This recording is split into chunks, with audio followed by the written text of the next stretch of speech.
ओम साईराम। आज 23 नोभेम्बर 2024 भगवान श्री सत्य साई बाबा जगत पिता स्वामीको आज जन्मोत्सवमा म दीप बालिरहेको छु र विक्रम सम्वतबाट 2081 साल मङ्सिरको 8 गते आज जगत पिता स्वामीको बर्थडे जन्मोत्सवमा म दीप बालेर स्वामीलाई बर्थडेको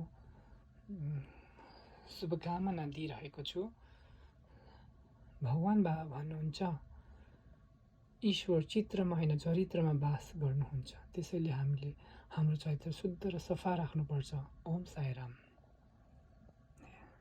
ह्यापी बर्थडे साईराम। जन्मदिनको हजुरलाई धेरै धेरै शुभकामना। सबै संसार सबै ब्रह्माण्डमा सधैँभरि खुसियाली र शान्ति छ होस्, सधैँभरि रक्षा गर्नुहोस्। समस्त लोक सुखिनो भवन्तु। ओम साईराम।